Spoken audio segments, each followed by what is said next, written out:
masuk kita di Sarah. Untuk Citra ada yang mau ditanyakan, Nak? Sementara belum Bu, ini aja dulu. Oke. Oh. Tapi Citra bisa dipahami maksud Bunda? Iya Bunda, bisa. Oke ya. Jelimet enggak? Enggak Bunda, jelas banget. Saking jelasnya sampai, wah ini harus nyari tafsir lagi nih, baru satu. Iya. Kalau satu tuh makalah, Nak. Kalau skripsi itu banyakin. Semakin banyak referensi, semakin kualitas. Maka nanti di setiap halaman tidak boleh kosong footnote. Minimal 3 footnote. Satu paragraf, satu buku, satu paragraf, satu jurnal, satu paragraf, satu tafsir, satu paragraf, satu buku, satu paragraf, satu jurnal gitu. Jadi kalimat yang ada dalam halaman itu adalah kalimat yang kita kutip dari buku, dari jurnal, dari tafsir, dari hadis. Ya, itu. Jadi kualitas satu skripsi itu dilihat dari fullnya jurnal, fullnya footnote di tiap halaman. Jangan pernah kosong per halaman.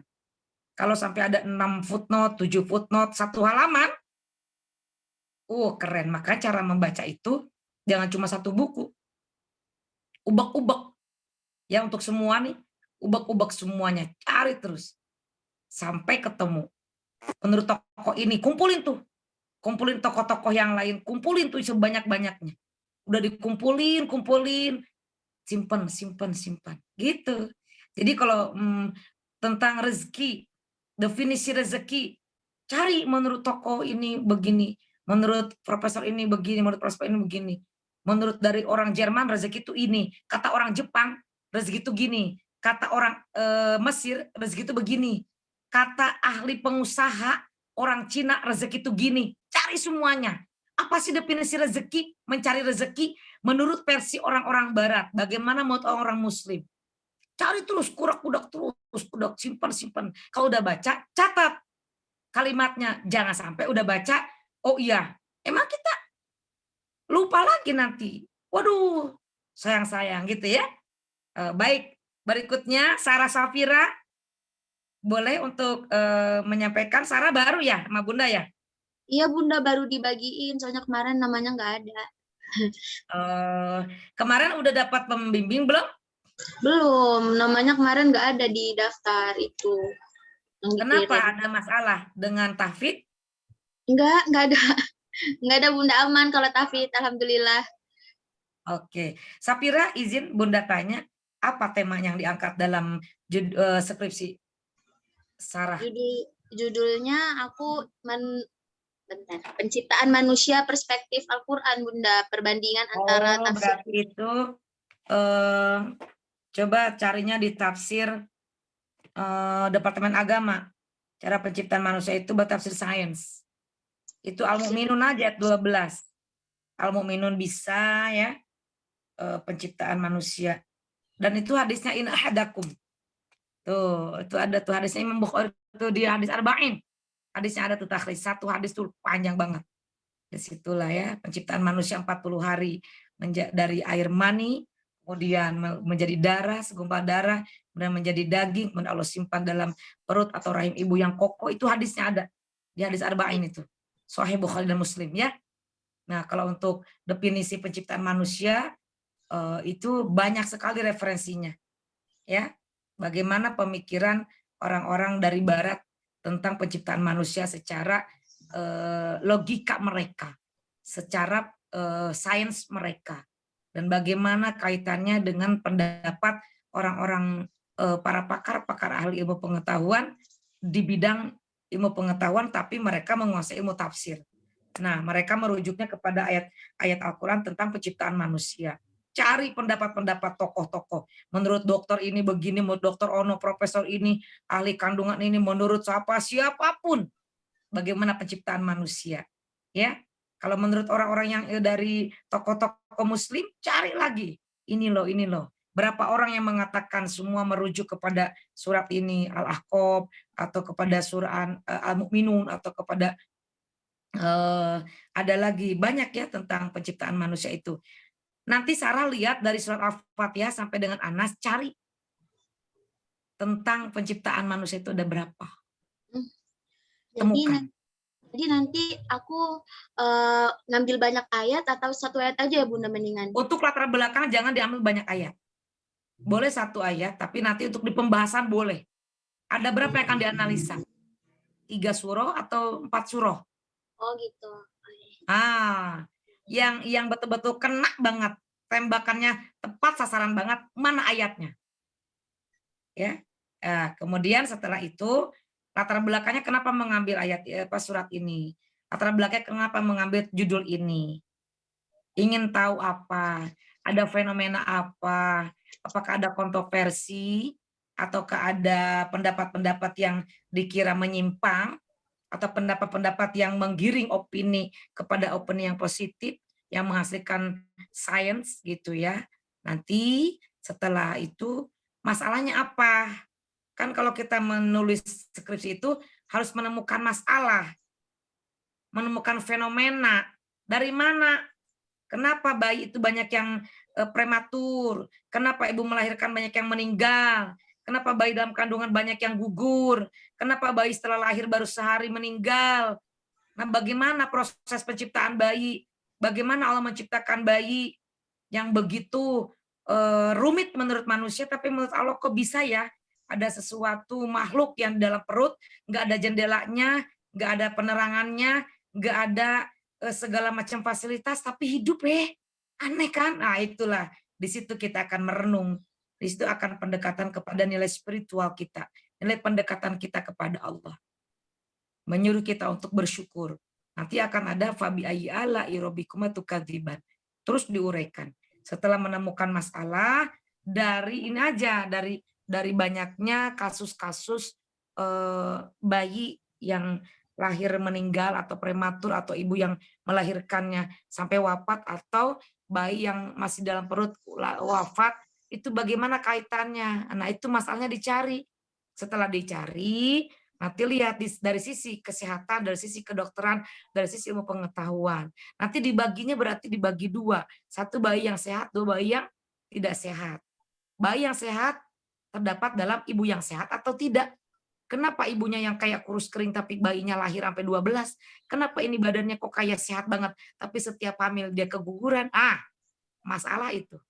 Jadi bagaimana sih penciptaan manusia itu? Salah mau di mana ngambil masalahnya?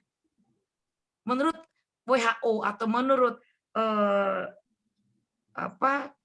perkumpulan ahli kesehatan dalam spesial kandungan, apa sih yang disebut dengan janin itu? Kapan sih tumbuhnya? Jadi itu proses penciptaan manusia dari 40 hari, 40 hari, 40 hari, 40 hari sampai melahirkan. Itu yang harus Sarah teliti itu. Mana ayatnya, mana hadisnya.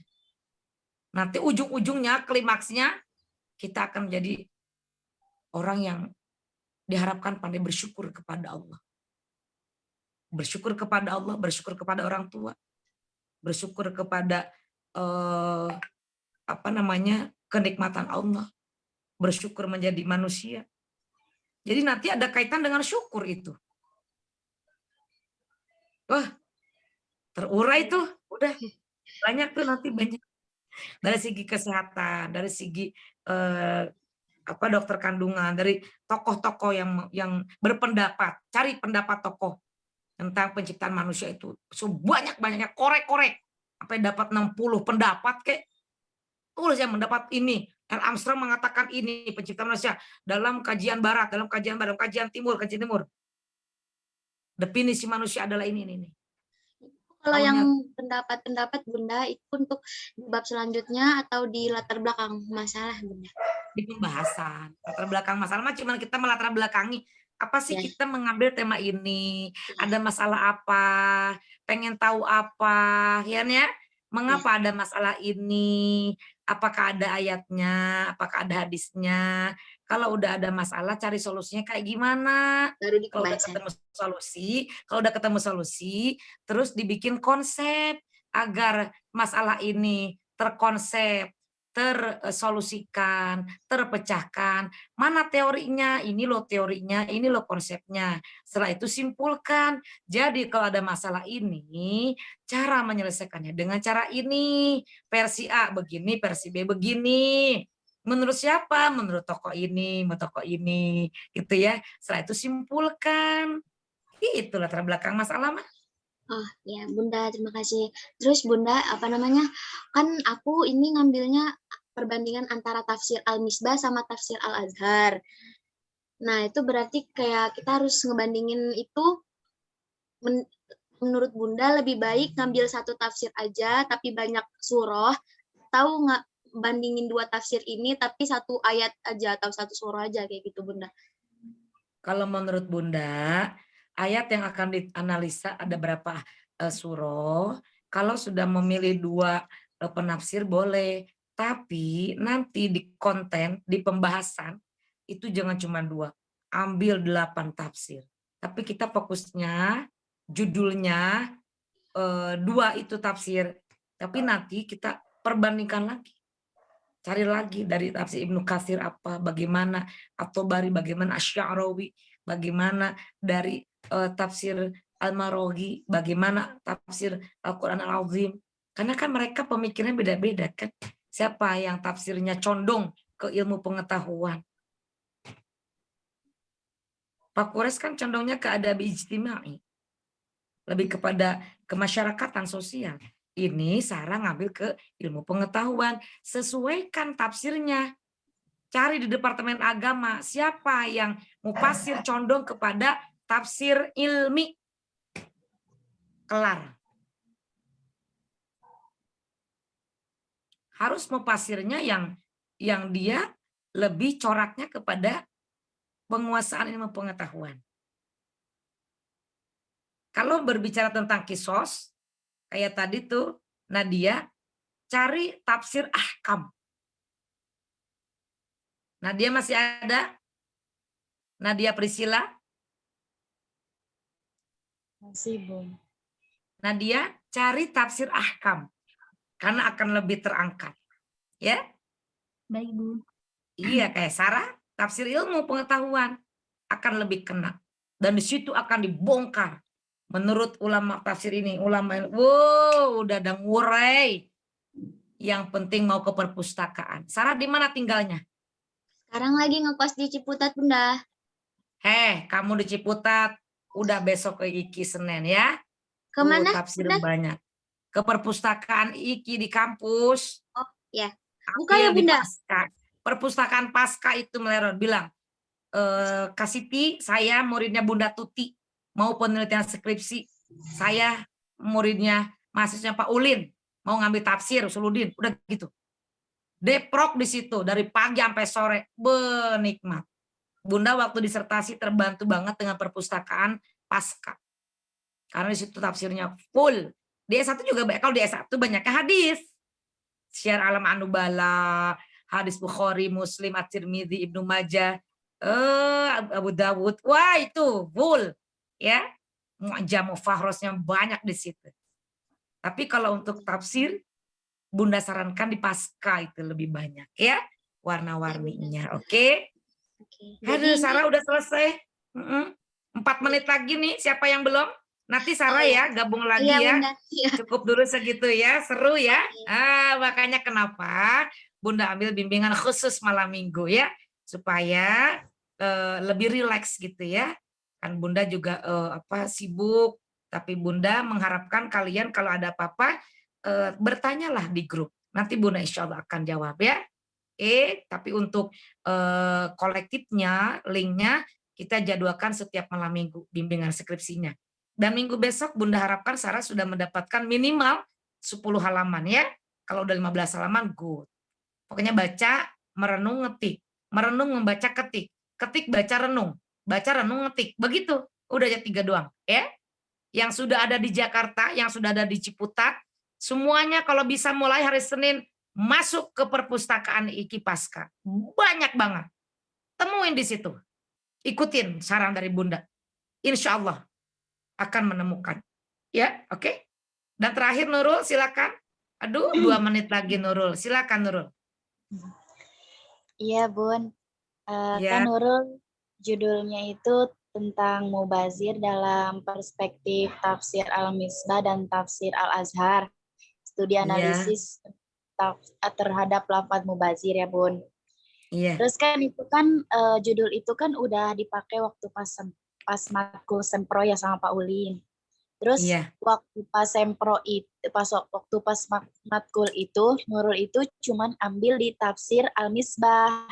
Terus Mhm. kata Pak Ulin, tafsir Al-Misbah itu udah banyak katanya. Terus habis gitu sama Nurul di itu lagi, ya udah sama Nurul ditambahin pakai tafsir Al-Azhar.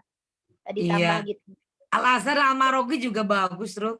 Jangan semuanya. Al-Marogi tuh lebih ada yang terjemahnya. Wah, udah ada terjemahnya Al-Marogi itu. Kalau Jadi Al-Azhar kan tafsir Hamka eh, itu memang bahasa Indonesia. Tafsir Departemen Agama juga banyak.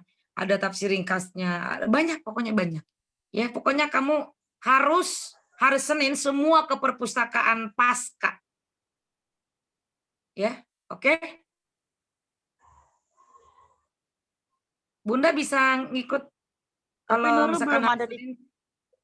Oke, kalau bisa hari Senin Bunda ngajar ya. Senin besok Bunda ngajar 7:30 sampai jam 9. Ayo jam 9 deh ke perpus ya. Nanti Bunda sebelum ngajar di Kampung Hutan, Bunda mampir dulu. Kita janjian ya. Mau ke perpustakaan IKI Pasca jam 9 hari Senin. Yang mau ketemu Bunda ayo. Nanti Bunda arahkan. Ya. Oke, Nurul, jadi apa yang mau disampaikan, Nurul? Nurul Sudah belum ada di muat Cimahi. berapa latar belakang? Berapa halaman? Halaman Berapa halaman sayang? masih masih yang di sempro itu kan, Bun. Oh gitu. Jadi masalahnya apa yang Nurul temukan? Bunda pegal juga megang handphone. Nurul menemukan apa masalahnya? Tentang mubazir, Bun. Iya, ketemu di mana masalahnya itu? Ya kan apa kita itu kan terlalu apa ya, Bun? Eh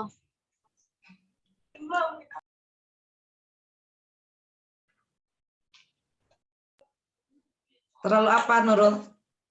iya kan kita itu kan terlalu dia apa? Terlalu apa? Terlalu apa?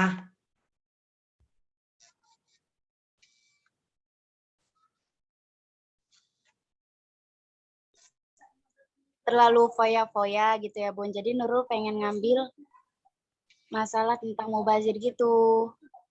Jadi maksudnya belum Oh, gitu kan. Mana kebutuhan yang lebih penting sama yang nggak penting itu. Jadi kita tuh harus ngebedain itu gitu, Bun. Kan sering gitu belanja kebutuhan nggak penting-penting banget kan sering sering dibeli gitu. Jadi kan itu kan termasuknya kepada mubazir kan yang kayak gitu. berarti nanti Nurul cari buku tentang manajemen keuangan. Manajemen keuangan. Heeh. Bagaimana supaya nggak jadi orang yang boros? Bagaimana memanage uang? Nah, itu. Bukan masalah belanja aja.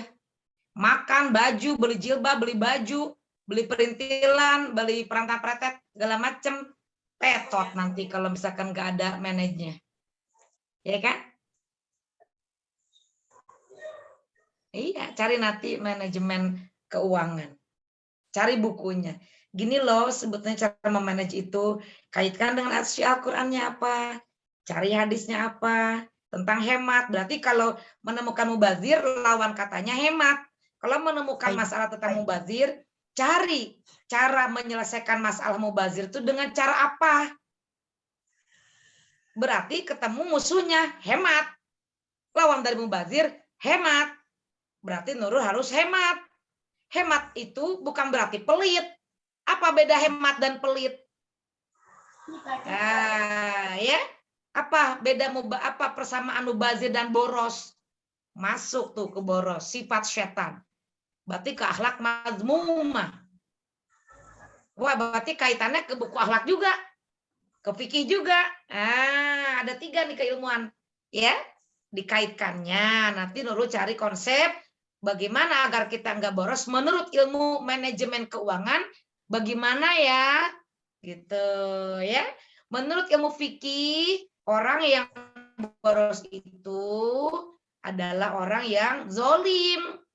Apa ya solusinya dalam ilmu fikih, dalam ilmu akhlak? Kita itu sebetulnya harus jadi orang yang qanaah. Ilmu tasawuf bisa, ilmu fikih bisa. Kenapa? Karena banyak orang di sekitar kita yang kurang beruntung. Maka jangan mubazir, tapi harus hemat. Hemat itu bukan berarti pelit. Lawan daripada mubazir adalah hemat. Lawan dari dermawan, pelit. Begitu kan? Nah, udah ketemu nih. Nanti setelah ketemu konsep memanage keuangan, konsep memanage itu kan dari hati timbulnya. Berarti ada bisikan setan, udah beli ini, beli ono, beli ini. Nah, berarti kan itu ada bisikan setan. Karena setan ingin kita untuk berfoya-foya. Setelah itu ketemu konsepnya, mana teorinya? Cari siapa yang sependapat dengan orang yang pandai dalam memanage keuangan. Menurut pemikiran barat siapa ya? Apa artinya memanage keuangan yang baik? Bagaimana cara hemat yang baik? Cari pendapat tokoh ya tentang definisi hemat, definisi mubazir, definisi boros. Mubazir itu berarti sama dengan boros. Oke? Cari definisi boros. Ya, sinonimnya apa? Boros itu kan berarti jangan membuang-buang ya. Kalau orang yang boros itu berarti dia termasuk temannya setan, dia tidak punya konsep dalam hidupnya ya. Tapi juga bukan menjadi orang yang pelit, karena orang yang pelit itu beda ya dengan orang yang sakhi, yang dermawan. Nanti cari ayatnya, diangkat surat apa, terjemahkan utuh, kosakatanya apa, kemudian cari menurut tafsir Al-Azhar apa sih ayat ini ya. Inna mubadzira kanu ikhwana syaiton, syayatin, ada syaiton, ada syayatin. Nah, di situ mana perbedaannya? Apa latar belakang Allah menurunkan ayat ini, asbabun nuzulnya apa? Sampai Allah mengatakan sesungguhnya orang yang selalu berlebih itu membuang-buang makanan, termasuk temannya setan. Kenapa Allah menurunkan ayat ini? Ada peristiwa apa Nabi sampai diturunkan inna mubadzirina kan ikhwana syayat, itu ada peristiwa apa? Ada nggak ceritanya? Ya, gitu. Ada nggak sejarahnya? Kalau ada asbabun nuzulnya, angkat. Kalau tidak ada asbabun nuzul, tidak sekonyong-konyong Allah menurunkan ayat ini. Kalau tidak ada latar belakang atau asbabun nuzul, sebab-sebab turunnya ayat ini. Oke, cari ayat tentang mengapa turun ayat inna mubadzirin. Oke, lalu kaitkan dengan hadis Nabi. Ada nggak hadis Nabi tentang mubadzir? Lalu nanti persamaan kalimat mubadzir adalah contohnya ini boros, tuh ya, apalagi tuh ikut hawa nafsu gitu kan, misalkan tidak disiplin. Nah, apa lawan daripada boros? Hemat. Apa itu hemat? Cari lagi menurut pendapat tokoh-tokoh. Hemat adalah Kamus Besar Bahasa Indonesia. Hemat adalah. Jadi kamu udah ketemu nih musuhnya ya. Lawan dari boros, hemat. Clue-nya berarti jadilah orang yang qanaah. Itu poinnya. Oke? Apa itu qanaah? Menerima apa adanya. Ujung-ujungnya bersyukur. Qanaah, bersyukur itu akhlak yang baik. Nah, oke. Ketemu nih titiknya. Masalahnya ini, solusinya ini, cari konsepnya ini, cari teorinya ini, bagaimana landasan ayat yang berkaitan dengan ayat dengan mubadzir, bagaimana hadisnya, apa definisi mubadzir, apa lawan mubadzir, mengapa ada orang yang boros, apa penyakit orang yang boros, mengapa orang ada buang-buang makanan sembarangan, mengapa mereka tidak kasih, ada apa? tetangga masih banyak yang kelaparan, dia buang-buang makanan. Kenapa ini? Bagaimana lingkungannya? Kita juga nggak bisa untuk menyalahkan orang untuk buang makanan, karena mungkin lingkungannya semua orang kaya. Berarti ada kaitan dengan lingkungan yang menjadikan dia mubazir. Tidak juga salah banget, tapi mungkin lingkungan yang mempengaruhi, gitu kan? Mau ngasih ke kampung, saudaranya di Bandung, dia di Jakarta, lah ongkosnya aja berapa? Bikin sahur asam, makanya harus perhitungan. Disitulah dibutuhkan memanage keuangan, memanage waktu, gitu ya. Setelah itu baru simpulkan ada berapa sih solusi untuk masalah mubazir. 1, 2, 3. Ada berapa nih teorinya, konsepnya? Konsep ini bisa diamalkan apa tidak? Bisa dipraktekkan apa tidak? Untuk menghindari daripada mubazir, konsep ini yang ditawarkan apa? Konsepnya apa? Hemat. Keduanya, lihat orang yang lebih tidak beruntung, bersyukur. Nah, itu cari lawannya. Setelah itu simpulkan. Menurut ulama Mufassir Asy-Sya'rawi ini, menurut ulama Al-Azhar ini, menurut ulama Asy-Sya'rawi ini, menurut Mufassir Al-Maraghi ini, menurut Ibnu Katsir ini, 5 aja. Simpulkan bagaimana sih inna mubadzirina itu. Setelah 5 dikemukakan alasan-alasan bentuk daripada pemikiran 5 mufassir itu, lalu Nurul bilang, dan menurut analisa penulis, boros adalah ini, mubadzir adalah ini. Begitu. Simpulkan. Kelar. Bisa dipahami, Nurul? Iya, Bun. Ya. Tapi Bunda, Apa? Bunda, tapi nanti di judulnya itu tafsirnya tetap itu apa harus ganti lagi, Bun? 2 aja. Oh, berarti judulnya nggak apa-apa itu aja. Ya, jangan Pak Kures deh, Al-Maraghi aja. Oh, Menurut berarti Al-Maraghi dan Al-Azhar supaya berbeda, unik. Kalau Pak Kures kan banyak. Pak Kures nanti buat di pembahasan aja. Ambil nanti di pembahasan boleh 10 mufassir, 6 mufassir apa-apa. 1 ayat nanti ditafsirkan oleh 6 mufassir. Ini loh ayat ini menurut Al-Maraghi ini. Sedangkan menurut Asy-Sya'rawi ini. Sedangkan ayat ini menurut kajian mufassir ini. Sedangkan gitu. Dan tuh 1 ayat aja bisa sampai 10 halaman, bisa 20 halaman. Tergantung seorang mufassir menjelaskannya seperti apa ayat ini. Itu baru 1 ayat, belum 2 ayat. Udah banyak-banyakin tafsir, kelar. 100 halaman mas, sebulan juga kelar. Ya. Karena udah ketemu musuhnya. Lawan dari boros, hemat. Apa konsepnya? Qanaah, banyak bersyukur. Oh, lihat anak yatim. Apa ilmunya? Cari ilmu manajemen. Tuh, udah. Klik. Oke, Nurul? Ya, Bun. Bisa dipahami arahan dari Bunda? Ya, Bunda. Bunda, tadi kan yang tadi Bunda jelasin tuh kan, tadi kan Bunda ngejelasin gini. Itu tuh dimasukin ke latar belakang semua. Atuh heueuh. Iya. Kan nanti ada di daftar isi. Oh iya, Bun. Kan nanti kan ada di daftar isi, nanti akan terurai. Ya. Oke? Tapi nanti bahasnya di pembahasan. Oh, Oke? jadi ini mah di latar belakang mah yang ininya aja gitu ya, Bun. Iya. Oke?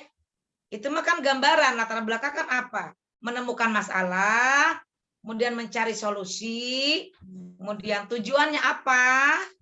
Ya, dengan adanya solusi ini tujuan untuk apa? Ya untuk menyelesaikan masalah itu. Oke? Lalu konsepnya apa? Ayat yang terkait apa? Kesimpulannya apa? Udah gitu aja kan latar belakang mah. Maka uraikan nanti di bab pertama menjelaskan tentang apa, bab kedua apa, bab ketiga apa, bab kelima apa. Oh iya, Bun. Iya. Bunda dapat dari Bu Mamlu itu 1 contoh. 1 contoh skripsi. Bunda kirim ya ke grup ya. Ini bimbingannya Pak Ulin. Ada yang dapat ini enggak skripsi kakak kelas? Belum. Oh, ini Bunda kirim di grup ya. Silakan untuk gambaran. Ini Bunda mintanya 10 atau enggak 5. Katanya enggak. Masa filenya nggak kesimpan sih kalau mau ujian?